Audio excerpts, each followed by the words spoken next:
all this ridiculous shit. So now they can because of Django, interject free Stata Jones, where this white boy is now saving them under slave conditions. Slavery's popping again. Django made it pop, son. Another word. Crazy. Made it pop. They did roots over. There's no fucking cotton picking way you supposed to do roots. And then they get Larry Fishburne and goddamn this nigga, the butler. He's already the butler. Right. And when he was the butler, I forgot about him to do the shit.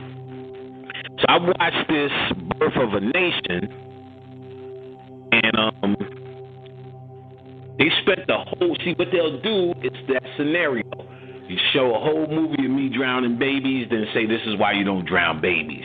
And they didn't even give you the this is why you don't drown babies scenario too tough. Because, you know, you hear Nat Turner, you think about a whole bunch of dead white people. Yep.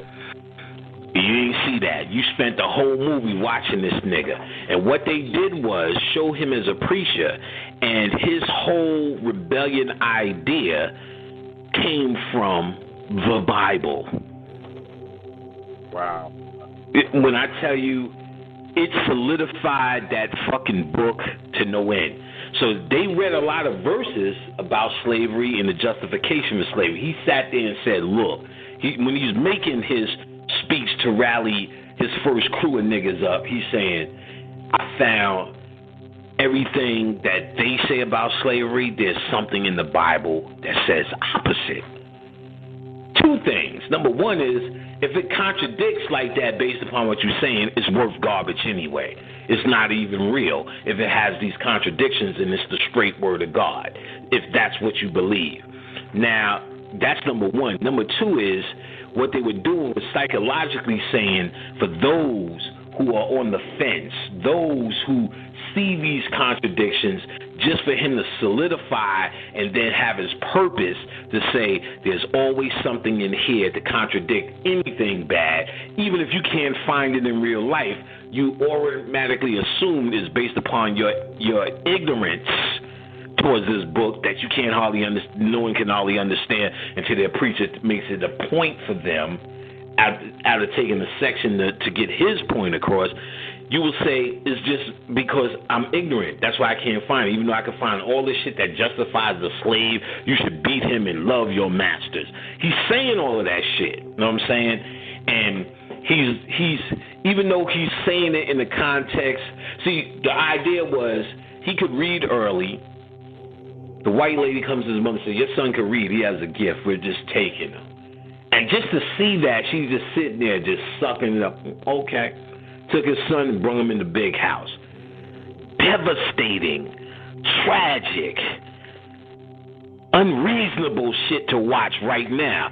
Remember, we talked about Neuro-Cinamatics. Right. It has an effect on you when you see it. Now, you think what justifies you sitting there and watching it because you think they're going to have this point at the end. You understand what I'm saying? And this point, in this case, is going to be this riot where they kill all these fucking white folks. You understand what I'm saying? Which is a meaningless point because you're not going to do it now. You understand what I'm saying? Because now, even though we've evolved, so-called, from slavery, you understand that's not the answer you're going to see. Go around and just start bashing white heads. So they can show you that all day. It's a mute point that it would actually reemerge in you now. You understand what I'm saying? But what real reemerge in you was his point, which was to be a religious, Bible-fearing, and honorable Bible. That's your code. You understand what I'm saying? That's your code. So it reinforces how you see the Bible now. Any Christian is going to walk away and say he derived his strength from the Bible. We shouldn't be bashing white people in the head, but that book, though. You get what I'm saying? That book, though. Yep. When I tell you it was one of the most amazing mind control, you got to, and how they set it up. They told you all this shit about this dude that you hated or which you would hate and not to go see it, which made you run and see it further, and they dug you deep in mind control. He was a preacher or had this gift of reading, they just took him from his mother and trained him as a preacher. And they found out other white people said, to calm other niggas down, we can use him and pay you, because his plantation was going down. Pay you for your nigga. And they showed you everything. His woman got raped by many men. Damn. So they showing you a black woman who's getting raped by many men. What do you think that does to you? They opened you up for this. Django was the bait, my niggas. Django was the bait. We figured this one out. Was the bait. They sicked a dog on him. They whipped him, beat him. You watching all of this. Only for a few seconds, them killing whiteys. And they showed them sneaking in houses and, beating them over the head. Real nasty and real animalistic like. Over them, doing so. That was supposed to be what they doing, bashing in heads and shooting and all the rest of that shit. You got about a hot 10 minutes of that. And a hot 98.993% of slavery. Pure slavery. Everyone's a nigga theories, get your niggas to do that. Feeling on black women's asses at will. You just see the vulnerability of your woman in these movies. That's the worst thing. That's the worst thing in all of these movies. Ever since I was a child, when you were made to watch Roots, the feeling that how vulnerable your woman is, and there's nothing you can do. Nothing you can do. Throughout that movie, they're showing how a white man just, I'm just going to take his wife. And they showed him get back at the man who got his wife. But nevertheless, you still seen he got his wife. Right. That's really the point. Because, again, we know the answer will never be that somebody who takes your wife, you're going to ask him in the head. But the answer but you can see someone who will take your wife, because they psychologically do it already. The white man is still her daddy, because you paying your bill. You a black man who come home and you pay your bills to white people, to white business, gas, electric. 9 times out of 10, your landlord. And if it ain't that, who you pay your taxes to?